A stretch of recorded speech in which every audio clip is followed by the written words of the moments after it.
우리는 인생을 살면서 잊을 수 없는 만남을 갖게 될 때가 있습니다. 특별히 잊을 수 없는 장소를 만날 때가 있는데요. 사랑하는 사람을 처음 만났던 장소가 있을 수가 있겠죠. 또 인생의 중요한 깨달음을 얻었던 그런 장소가 있을 수도 있겠습니다. 누군가와 이별했던 장소가 있을 수도 있을 것입니다. 어떤 사람들에게는 맛있는 음식을 먹고 음식을 통해서 기분이 좋았던, 행복했던 또는 기력이 회복되었던 그런 순간도 아마 있을 것 같습니다. 엘리야라고 하는 선지자에게도 그런 여러 장소들이 있었습니다. 여러분 구약 성경의 엘리야 선지자를 생각하면 보통은 갈멜산이라고 하는 장소가 떠오르실 거예요. 왜냐하면 바알과 아세라 선지자들과 일대 격전을 벌여서 승리했던 장소, 그 갈멜산의 이야기가 우리에게 아주 인상 깊게 남아있기 때문에 그럴 것입니다. 그런데요, 갈멜산뿐만이 아니었습니다. 사실 엘리야 선지자의 삶 전체를 보면 그의 삶과 사역 가운데 여러 중요한 장소들이 있었던 것을 보게 됩니다.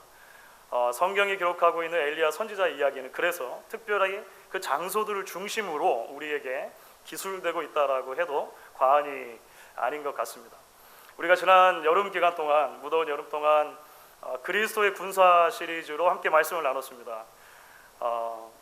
성령의 전신갑주, 에베소서 6장 말씀을 중심으로 함께 8주 정도 말씀을 나눴는데요. 이제 여름의 끝자락이기도 하고 가을의 초입이기도 한 이제 오늘부터 시작을 해서 이 엘리야 이야기를 좀 같이 나누려고 합니다. 구약의 위대한 선지자였던 엘리야 이야기를 특별히 열왕기상 17장부터 열왕기 하 2장까지 그 엘리야 이야기 사이클에 나오는 7가지 중요한 장소들, 여러 장소들이 좀 더 있을 수 있지만 가장 두드러지게 우리에게 소개되고 있는 7가지 장소들 우리가 함께 중심으로 이제 엘리야 이야기를 나누어 볼 것이고요. 그리고 그 엘리야의 삶과 사역의 이야기가 오늘을 살아가는 우리들에게 어떤 말을 걸어오는가 우리가 말씀을 통해서 함께 은혜를 나눌 수 있으면 좋겠습니다. 여러분 오늘 우리가 함께 읽은 말씀은 이제 이스라엘의 역사 속에 엘리야가 처음으로 등장하는 장면입니다. 근데 엘리야가 처음으로 등장하자마자 한 일이 뭐냐면 당시의 왕이죠, 아합 왕에게 서릿발과 같은 예언의 말씀을 쏟아놓은 것입니다. 그 말씀이 뭐였냐면 이런 말씀이죠. 내가 섬기는 이스라엘의 하나님 여호와의 살아계심을 두고 맹세하노니 내 말이 없으면 수년 동안 비도 이슬도 있지 아니할 것이라. 이런 이제 예언을 쏟아냈습니다. 이후에 하나님께서 이 선지자를 한 장소로 보내시죠. 그 장소가 어디냐면 오늘 말씀 가운데 기록된 그릿이라고 하는 이름을 가진 시내가입니다. 그릿 시내가로 하나님이 보내셨습니다.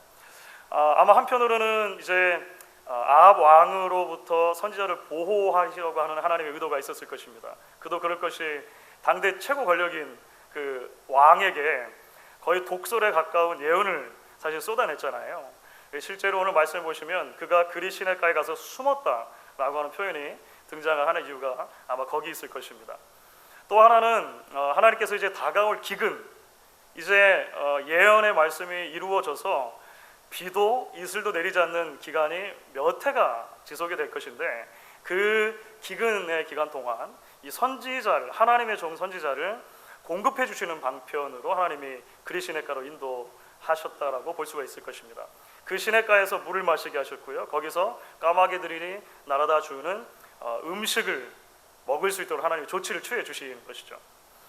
그런데 여러분 오늘 말씀을 조금만 더 깊이 들여다보면 아마 고개를 갸우뚱하게 만드는 대목들이 생기는 것 같습니다.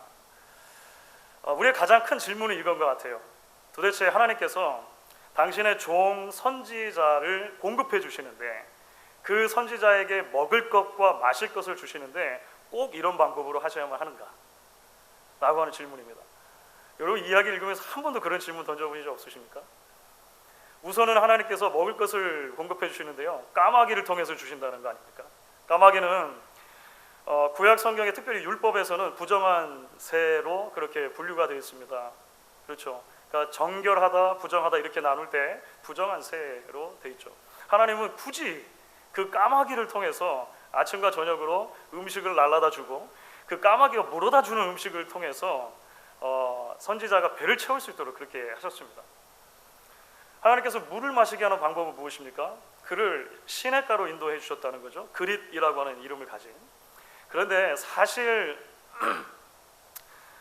시냇가라고 우리가 번역한 이 히브리어 단어는 우리가 흔히 만나게 되는 강이나 또는 시냇물하고는 좀 다릅니다.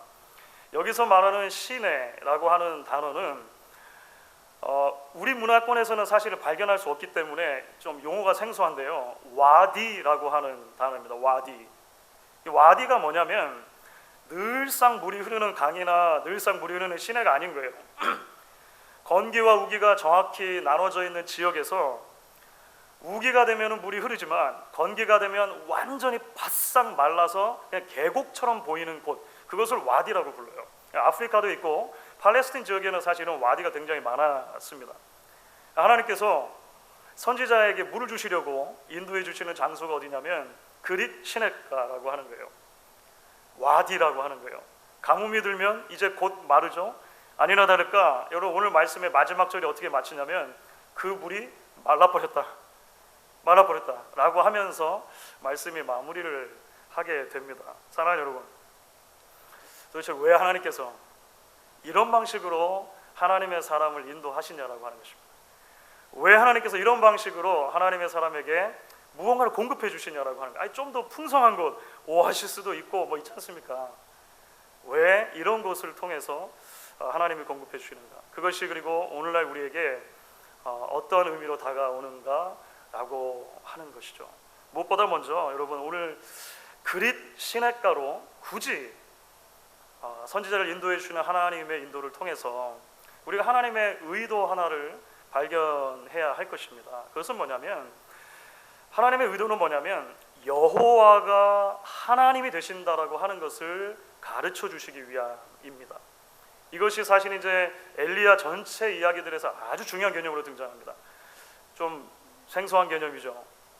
아마 생각이 드실 거예요. 아니 여호와가 하나님이고 하나님이 여호와지, 여호와가 하나님이라는 것을 가르쳐 준다는 게 무슨 의미가 있는가? 아마 이렇게 생각하시는 분들 계실지 모르겠습니다. 우리에게는 대단히 상식적인 이야기인데요, 사실 가나안을 비롯해서 그 주변에 있는 많은 인근 국가들에게 이것은 전혀 생소한 개념으로 이해할 수가 있습니다. 왜냐하면 그들에게 있어서 하나님, 삶을 주관하는 신은 여호와가 아니라 바알이었기 때문에 그렇습니다. 바알, 우리가 잘 알고 있는 가나안의 주 신이죠. 바알이었기 때문에 그래요. 이스라엘은 달랐는가? 이스라엘도 사실은 다르지 않았습니다. 그럼 이제 오늘 17장부터 그 엘리야 이야기가 시작되는데요. 바로 직전 16장을 보면 그 당시의 왕이었던 아합 왕의 치세를 이제 아주 요약해서 설명하는 부분이 나와요. 아합 왕은 이스라엘, 북왕국 이스라엘의 오므리라고 하는 왕의 아들이었거든요. 그런데 이 아합 왕 하면 기억나는 게 있습니다. 그게 뭐냐면 이스라엘 북쪽에 있는 시돈이라고 하는 나라가 있습니다. 시돈이라고 하는 도시 국가의 공주를 왕비로 맞은 거예요. 그 공주의 이름이, 그 이름도 유명한 시돈이라고 하는 도시 국가는 당시 가나안의 여러 도시 국가들 중에서도 바알 숭배가 가장 성행했던 것 중에 하나로 알려져 있습니다. 그러니까 바알 숭배 중심지라고 생각하시면 돼요. 눈썰미가 좋으신 분들은 16장 얼른 보시면 이세벨의 아버지 이름이 나옵니다. 이세벨의 아버지. 이세벨의 아버지 이름이 누굴까요? 엣바알이라고 나오죠. 16장에 보면 엣바알이라고 나오는데요. 엣바알이라는 뜻은 바알과 함께하는 자라는 뜻입니다. 문자 그대로 풀면 바알과 함께하는 자. 조금 의역을 하면 바알의 은혜 아래 있는 자라고 아마 이해할 수 있어요. 그래서 구약 학자들 중에는 이 이세벨의 아버지가 단지 시돈의 왕이었을 뿐만 아니라 재정일치 사회에서 제사장이었을 거라고 생각합니다. 바알의 제사장이었을 거라고 생각을 해요. 그렇게 이세벨이 이제 시집을 온 것입니다. 아합에게. 아합이 가장 먼저 한 일이 무엇이었습니까? 왕궁이 있는 수도 사마리아에다가 바알의 신전을 세운 것입니다.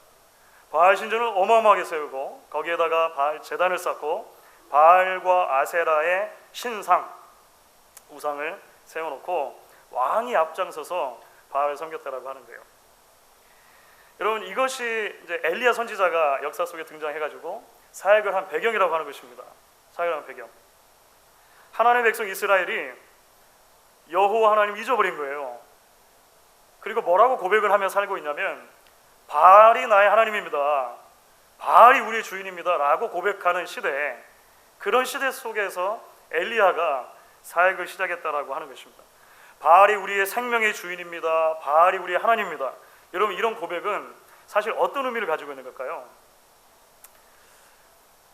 가나안 사람들이 바알을 어떤 신으로 이해했는가와 밀접하게 관계되어 있습니다. 제가 여러 번 아마 우리 성도님 때 말씀드렸던 적이 있는 것 같아요. 바알은 비를 내리는 신입니다. 바알은 폭풍의 신입니다. 스톰 갓이라고 보통 불러요. 고대 농경 사회에서 비는 곧 생명입니다. 그렇죠? 비가 와야 농사의 풍흉이 결정되기 때문에 그래요. 비가 오지 않으면 금방 우리의 목숨과 직결되는 것이기 때문에 그렇습니다. 바알은 그 비를 주관하는 신이라고 생각을 했던 거예요. 비와 농경의 신 바알이 그래서 사람들 마음에 하나님 노릇하고 있었고 사람들을 지배하고 있었다라고 하는 것이죠. 그래서 여러분, 오늘 엘리야 선지자가 역사 속에 등장하자마자 아합 왕에게 내뱉었던 예언이 무엇과 먼저 관계된 거죠? 비와 관계된 이유가 거기 있는 것입니다. 그렇죠? 비와 관계됐죠. 여호와가 다시 비를 내리지 않으면 이 땅에 수년 동안 비가 내리지 않을 것이다. 이슬도 내리지 않을 것이다. 무슨 말입니까? 바알이 비를 주관하는 여호와가 아니고, 신이 아니고, 하나님이 아니고 여호와 하나님이, 이스라엘 하나님, 그 하나님이 비를 주관하는 참 신이다 보여주기 원하는 것이죠. 그러니까 이런 큰 맥락 속에서 이제 하나님께서 왜 엘리야 선지자를 그릿 시냇가로 인도하셨는가라고 하는 것을 이해해야 하는 것입니다. 그럼 엘리야라고 하는 이름 뜻이 뭘까요? 우리 교회 아이들 중에도 엘리야라고 하는 이름을 가진 아이가 있는 것 같은데 부모님 아마 아실 거예요. 엘리야라고 하는 이름의 뜻은 나의 하나님은 여호와입니다라는 뜻입니다. 엘리, my God. 야는 야훼, 여호와의 준말로 되겠습니다. 히브리 원어는 야후입니다. 엘리 야후. 나의 하나님은 여호와다. 여러분, 벌써 그 이름 안에, 그렇죠? 이 엘리야의 삶과 사역이 어떤 방향으로 이루어질지가 보이지 않습니까? 그런데 아합 왕에게 또 이스라엘 백성들에게 여호와가 하나님이다, 바알이 아니라 여호와가 하나님이다 라고 하는 것을 가르치기 이전에 먼저 필요한 것이 있었습니다. 그게 뭐냐면 선지자 자신이 그의 삶 가운데 여호와가 나의 하나님이다라고 하는 것을 경험해야 하는 거예요. 그렇죠? 그의 삶 가운데 여호와가 내 하나님 되신다라고 하는 것을 피부로 맛보는, 삶으로 경험하는 순간들이 필요했다라고 하는 것이죠. 하나님께서 더 이상 비가 내리지 않는 그런 가뭄의 상황 속에서 다른 시냇가나 뭐 이런 그 물이 늘 있는 곳이 아니라, 오아시스가 아니라 그릿 와디로 엘리야를 부르신 이유가 거기에 있는 것입니다. 거기서 그 쫄쫄쫄 그 물을 마시게 하시고 까마귀가 날아다 주는 음식을 먹게 하시죠. 뭘 이야기하시고 싶은 겁니까? 엘리야야, 내가 너의 하나님이야. 그렇죠? 내가 너의 공급자야. 이것을 너도 알고 이스라엘 백성들에게 알게 하는 거야. 하나님은 이야기해 주시고 싶으셨던 것입니다. 우리가 살고 있는 시대에 여러분, 수많은 바알들이 있습니다. 그렇죠? 우리 인생의 주인 노릇하는 수많은 거짓 신들이 있다는 거예요. 이것 아니면 우리의 삶이 무너질 것 같은, 내 생명이 금방이라도 끊어질 것 같은 그런 것들이 있어요. 이것을 위해서 내 삶을 전부를 다 투자해야만 한다라고 자꾸 이야기를 걸어오는 그런 신들이 있다는 것입니다. 너무나 많은 경우에는 사실 돈이 그런 바알이 됩니다. 그렇죠? 그러니까 바알은 사실 그냥 일반 용어로는 주인에 또 가지고 있습니다. 제가 필라델피아에 있는 한 식당에 한참 전에 갔는데 그 식당에 그 상위에 깔아준 그 종이 있지 않습니까? 전문적으로 이걸 제가 뭐라고 부르는지 잘 모르겠어요. 나중에 아시는 분 있으면 알려주십시오. 하여간 식당에 깔아놓는 종이, 그것을 이제 보고 있는데, 보통은 이제 그 인근 지역에 있는 비즈니스들 광고들이 올라가지 않습니까?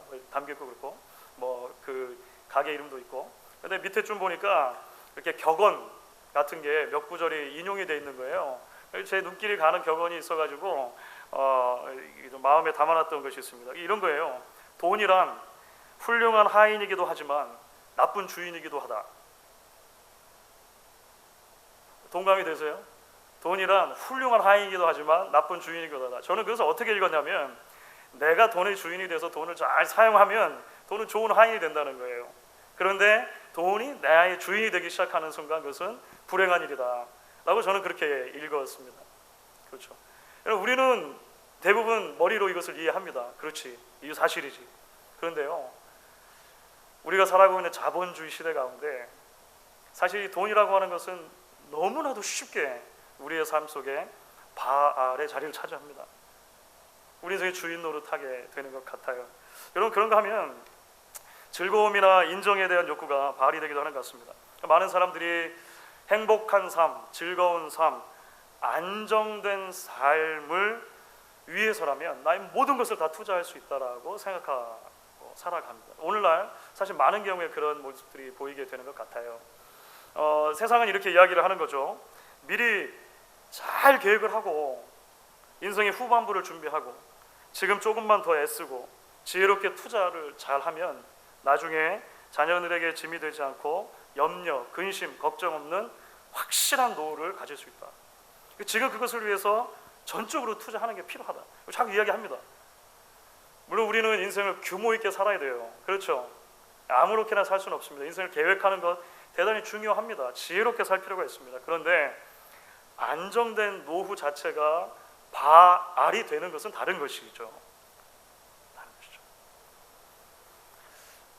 외모와 건강도 바알이 되는 것 같아요. 요즘에는 종종 신문 기사를 보면 다이어트하고 살만 빠진 게 아니라 인생이 다 바뀌어, 뭐 이런 비슷한 그 제목의 그 있지 않습니까? 그렇죠. 인생이 다 바뀐 거예요. 다이어트해서 살이 빠지고 좋은 몸매를 가지게 되니까 지금까지 내가 일했던 직장도 다 내려놓고 아주 새로운 삶을 살아가는 사람들 이야기를 보란 듯이 미디어가 우리에게 소개를 합니다. 그것을 가지고 있으면 모든 것이 다 해결될 것처럼. 물론 건강해야죠. 그렇죠. 저도 다이어트를 위해서 꽤 노력을 하려고 노력을 하는 편입니다. 아무도 안 믿으시겠지만 그런데 여러분, 그것과 외모와 건강이 바알이 되는 건 다른 거예요. 그렇죠. 여러분, 이것이 바알이 됐다는 것은 어떤 의미가 있을까요? 이러한 바알들의 문제가 무엇일까요? 그것들이 사라지면 인생의 의미도 없어진다라고 믿으면 그게 바알인 거예요. 무슨 말인지 이해가 되십니까? 돈이 나의 바알이라면, 그렇게 믿는 사람이라면 돈이 없는 상태는 인생의 의미가 없는 상태라고 생각하게 된다는 거예요. 안정된 삶이 바알이 된 사람들은 자기도 모르는 사이에 그 안정된 삶이 무너지면 내 삶의 의미도 무너진다라고 믿게 된다는 거예요. 다른 것들도 마찬가지죠. 권력이나 성공이나 지식이나 명예, 이 모든 것들이 바알이 된다면 그것이 없는 순간 우리 인생도 보잘것 없어진다, 인생의 의미도 없어진다, 이렇게 이야기를 한다는 것입니다. 그런데 여러분, 정말 그렇습니까? 정말 그렇습니까? 우리에게 질문을 해봐야 되는 거예요. 우리 인생의 의미가 정말로 그런 것들에서 온전히 찾아질 수 있는 거냐고 하는 것이죠. 여러분, 성경은 우리에게 그렇게 말하지 않습니다. 성경은 우리가 가진 것의 유무와 상관없이 우리가 이 자체로 하나님의 의미 있는 존재라고 하는 데서 출발을 하는 거예요. 왜냐하면 하나님께서 저와 여러분을 하나님의 형상으로 의미 있게 창조해 주셨기 때문에 그렇습니다. 그러면 인생 가운데 의미가 잃어버려지는 순간이 어느 시점입니까? 성경은 그 원인을 죄라고 설명하는 거예요. 죄라고. 내게 무엇이 있고 없고의 문제가 아니라 내 죄 때문에, 그래서 하나님께로부터 멀어져 있어서, 나를 만드신 창조자로부터 멀어져 있어서 그 하나님 우리에게 선물로 주신 모든 피조물들을 바알의 자리에 올려놓고 내 주인 노릇하게 하는 것, 그것이 문제라고 하는 거예요. 그래서 성경은 하나님께로 돌아오는 것이 문제 해결점이라고 말하는 것입니다. 하나님께로 돌아오라. 하나님께로 돌아오라. 그 하나님을 만나고 그 하나님과 매일매일을 동행하는 것이 우리 인생에 참 의미가 회복되는 순간이다라고 이야기를 하는 거예요. 자, 여러분, 이 지점을 이해를 해야 오늘 이제 하나님께서 선지자를 인도하시는데 굳이 그릿 시냇가로 인도하셨다고 그랬잖아요. 그 인도하신 이유의 두 번째 측면을 이해할 수 있습니다. 그것은 뭐냐면 하나님은 엘리야에게 그것을 가르쳐주고 싶은 거예요. 신앙의 본질은 무엇인가? 우리의 삶의 본질은 무엇인가? 우리를 부르신 그 하나님과 매일매일 동행하는 것이 신앙의 본질이라는 것을 이야기하시고 싶은 거예요. 말씀드린 대로 7절이 이렇게 끝을 맺었죠. 7절 말씀, 땅에 비가 내리지 아니하므로 얼마 후에 그 시내가 마르니라. 흥미로운 것은요, 그릿이라고 하는 이름 자체가 히브리어로 cut off, 끊어졌다라고 하는 말입니다. 히브리어 동사 카라테에서 나왔습니다. 끊다, cut 하는 거예요. 물이 끊겼습니다. 여러분, 팔레스타인 지역은 사실 잠깐 제가 말씀드렸는데 건기와 우기가 명확하게 구분이 되는 기후를 가지고 있습니다. 보통 우리 달력으로 하면 10월 중순부터 4월 중순까지가 우기예요. 계속 비가 오는 시기입니다. 그 시기는 그러니까 6개월 정도, 1년에 6개월 정도가 우기이고 나머지 6개월 정도는 비가 사실 오지 않는 건기예요. 원래 그러니까 그 기후 자체가 그렇게 되어 있습니다. 자, 가나안 사람들의 생각에는 바알이 비를 내려주는 신이라 그랬죠. 자, 그러면 우기 동안 비가 막 내립니다. 6개월 동안 비가 많이 오는 거예요. 그러면 그 비가 오는 것을 누구의 축복으로 생각했겠습니까? 별로 어렵지 않죠? 바알의 축복으로 생각했겠죠. 와, 바알이 우리에게 복을 주시는 거야. 우리 함께 하시는 바알. 그래서 우리가 이렇게 풍성함을 누리는구나. 그러면 이런 질문을 던질 수 있어야 돼요. 가나안 사람들은 건기 6개월을 그러면 어떻게 이해했냐는 것입니다.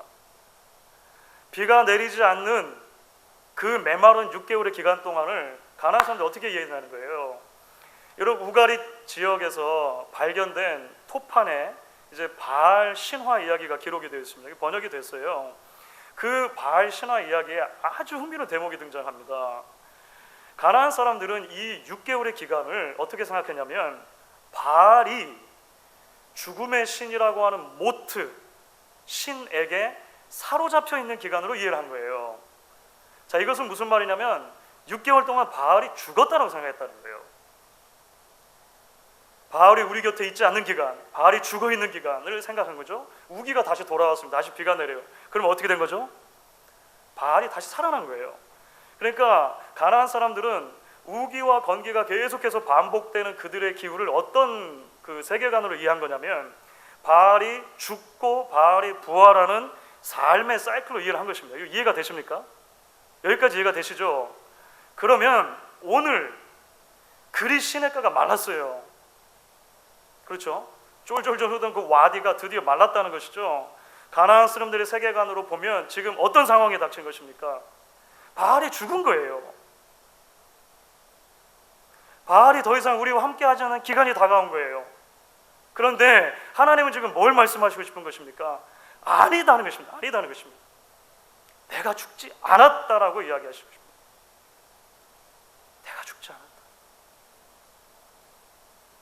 나는 여전히 너의 하나님이다.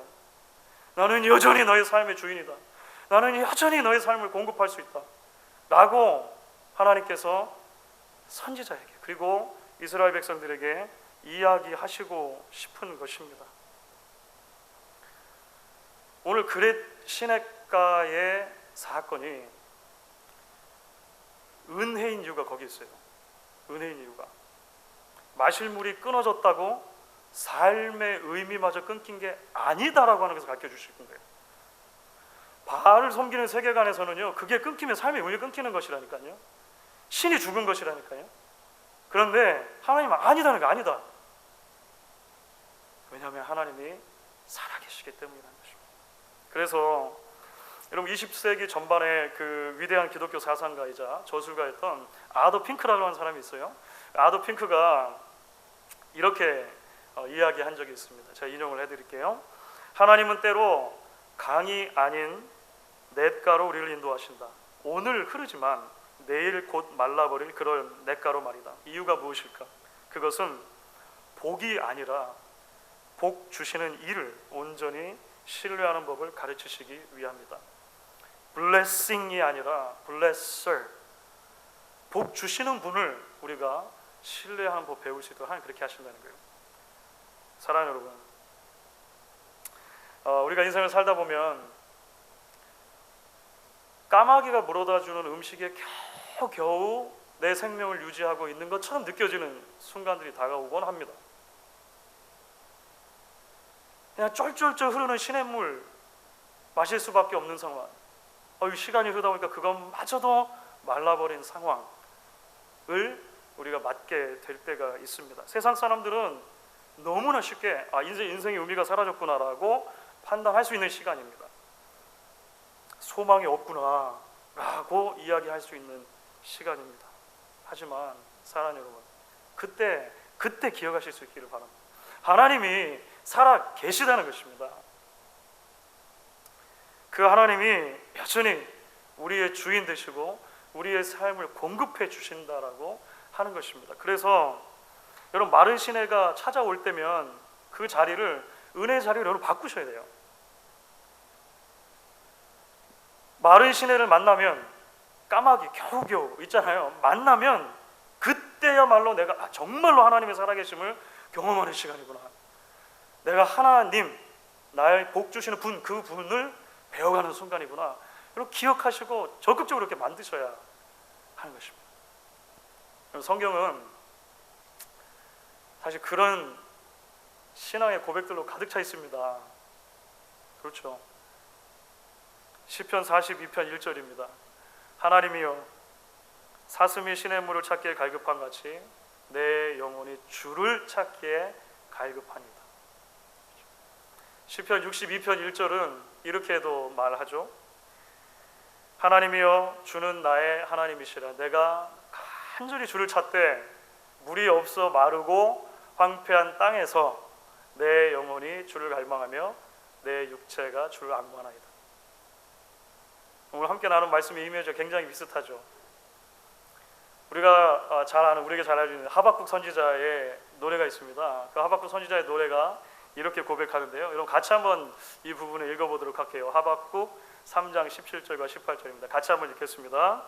비록 무화과 나무가 무성하지 못하며 포도나무에 열매가 없으며 감람나무에 소출이 없으며 밭에 먹을 것이 없으며 우리의 양이 없으며 외양간에 소가 없을지라도 나는 여호와로 말미암아 즐거워하며 나의 구원의 하나님으로 말미암아 기뻐하리로다.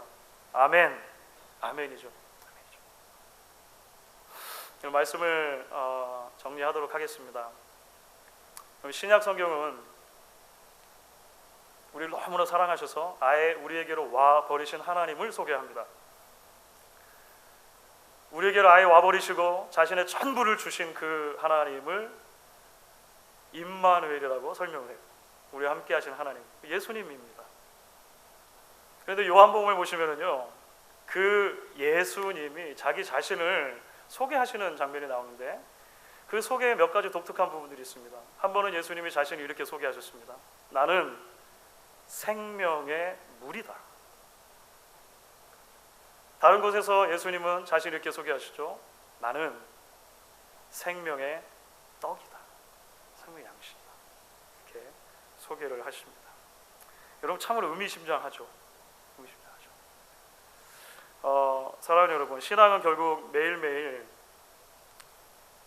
여호와가 내 하나님입니다. 엘리야이죠. 나의 하나님은 여호와이십니다 라고 고백하는 여정이라고 할 수 있을 것입니다. 순간순간 주님이 나의 생명의 물이고 주님이 나의 생명의 떡이십니다 라고 고백하는 순례의 연속일 것입니다. 여러분들에게 이런 고백이 있기를 바랍니다. 그리고 이 고백을 통해서 날마다 주님과 동행하는 한 걸음 한 걸음 걸어가는 저와 여러분 될 수 있기를 주의 이름으로 축원하겠습니다. 우리 같이 한번 찬양하겠습니다.